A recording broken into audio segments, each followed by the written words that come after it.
Appreciate you, Doing bro. good, man. Yes, sir. Appreciate How your you guys time. been? Talk to me, man. How you been, man? How you been? It's been a year, over a year since we had you on. Give me a little speed. What you been working on, man?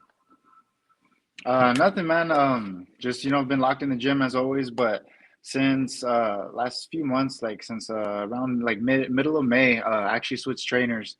So I guess that would be the bigger news. I'm with Rich Barrientos and Bob Santos over at Pound for Pound Boxing in Las Vegas, and just been learning like crazy, man. Adding a lot of wrinkles to the game. Fixing a lot of mistakes in my game as well, and just literally, man, super low key, just locked in on that, man. Just training in the gym every day, and just fine tuning things, man. Waiting for that call.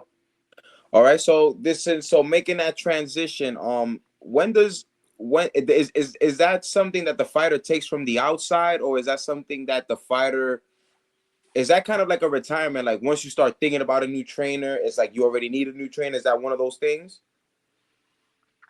I guess you could say it that way.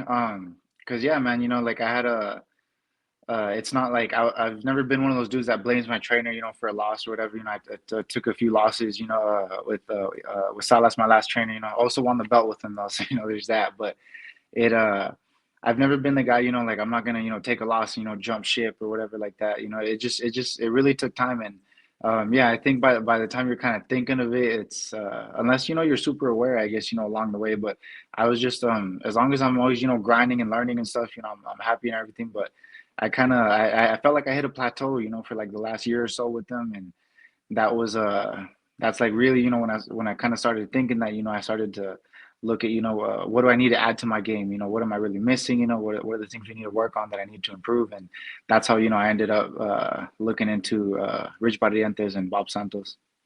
But to I got because but to give you a fair shake, you did take the Sergey Bohechuk fight on what 14, probably less days notice because Tim Yeah. when Keith Thurman had the injury and Sebastian got promoted and you got put in.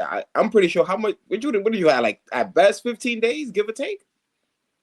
Yeah, it was something like that, man. The last like 2 weeks, whenever all that stuff fell apart, that's when they kind of told me, to hop in with that.